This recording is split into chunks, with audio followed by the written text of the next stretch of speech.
ዛሬ አንድ መልእክት ይዤ ነው የመጣሁት። ምናልባት ሊጠቅማችሁም ላይጠቅማችሁም ይችላል። እንግዲህ ከጠቀማችሁም እሰየው፣ ካልጠቀማችሁም እንግዲህ ኢግኖር ማድረግ ነው። ምንድነው ብዙ ጊዜ እግዚአብሔርን ብዙ ነገር እንጠይቀዋለን። እግዚአብሔር ደግሞ በሰዎች በነገሮች አድሮ ነው መልስ የሚሰጠን። ያው ከላይ ቀጥታ መልስ የለም። ሁላችንም የምናምነው እግዚአብሔር መንፈስ እንደሆነ ነው እና አሁን ሰሞኑን ትንሽ ጉንፋን መታፈን ምናምን አይነት ነገር ገጥሞኝ ነበር። ሙሉ ለሙሉ አፍንጫዬን ዘግቶኝ ነበር ማለት ይቻላል። ለመተንፈስ እስክቸገር ድረስ ማለት ነው። እና ቆይ ዛሬ ቆይ ነገ እሄዳለሁ እያልኩ ሐኪም ቤት ሳልሄድ ቆየሁ። በዚህ መሀል ያው ታክሲ ሹፌር ነኝ፣ ታክሲ ነው የምሰራው። አጋጣሚ አንድ ከስተመር ትገባለች፣ ሁኔታዬን ታየችው። እኔ ግን ገና ስትገባ ሸክካኝ ነበረ ማለት ምንም አልተመቸችኝም። ከዛ በቃ የሆነ ከአንገት በላይ አይነት ነገር ነው ማውራት ታወራኛለች። ላውራት አልፈልግም። ከዛ የምንሄድበት ደርሰን ሆስፒታል ነገር ነበር የምትሄደው። አጋጣሚ ሆኖ ማክስ ለብሳለች። ለአይን ብዙ ምንድነው አትስብም ማለት በገጽታ ሳይሆን የሆነ አለባበሷ ጥሩ አይደለም። ራሷን የምትጠብቅ አይነት ሰው አልነበረችም። በዚህ ማለት ትንሽ ያው እኛ ሰዎች ስንባል ሰውን በልብሱ የምናየው ነገር አለ። ያው አብዛኞቹ ማለት ይቻላል ሁላችንም ባይሆን አብዛኞቻችን እንደዛ ነው የምናስበው ብዬ አስባለሁ። እና ከራሴ ጋር ውስጤ ጋር ነው መጣለው። ምን ሆና ነው እንደዚህ የለበሰችው? ምንድን ነው የተፈጠረ ነገር እንዳለ ነው የሚሰማኝ። የሆነ ኖርማል እንዳልሆነች አይነት ነገር ነበር ማስበው። ጭራሽ አትከፍለኝም ትከፍለኛለች ጥያቄ ውስጥ ነበርኩ ከራሴ ጋር። ነገር ግን ደጋግሜ እንደመናፈጥ ነገር ለመተንፈስ ችግር ታይ ነበር። 10 መስጠት ከፍታለሁ፣ ከየፍ ዘጋለሁ፣ ከፍታለሁ።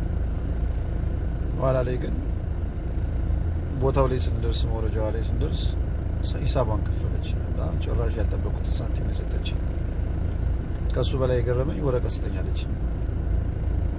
ግራ ገባኝ።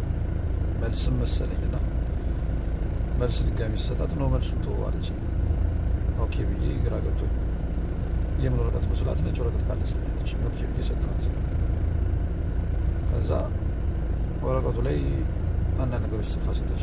ከዛ ያው ሰው አይደለ ስልኳን የምትጽፍም መሰለኝ።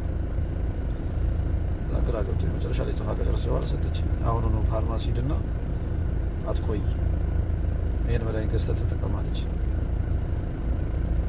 ከዛ እሺ ብዬ ግን ምንድን ነው ለምንድን ነው የጻፍሽው ስላት ለመተንፈስ ትቸገር እያየው ነው። ደጋግመህ ለመናፈስ ትሞክራለህ፣ የለህም ግን ተቸግረሃል ለመተንፈስ እና ዝም አትበለው፣ አትቆይ፣ ጥሩ አይደለም አለች። ኦኬ አልኳት። ፋርማሲ ሂጄ አመሻሽ መድኃኒቱን ገዛው ማለት ነው። መድኃኒቱን ከገዛው በኋላ እግዚአብሔር በሚያውቀው ተጠቀምኩት ማለት ነው። ያው ፍርሃት ስለነበረ ጸሎት አድርጌ ዝም እየተጠቀምኩት ከነ ነው የጠፋው ስሜቱ የሚያፍነኝ። ምንም አንዴ ነው የተጠቀምኩት ማለት ይቻላል። እና ሰላም ሆንኩ ማለት ነው። ብዙ ሲያስጨንቀኝ ሳምንት ሙሉ ሲያሳስበኝ የነበረው ጉዳይ ባልጠበቅኳት ሰው ወይም በናቅኳት ማለት ይቻላል ባልጠበቅኳትና በናቅኳት ሰው መድኃኒቴን አገኘሁ። እና አንዳንድ ጊዜ የተናቀ ምንድነው የሚባል ነገር አለው።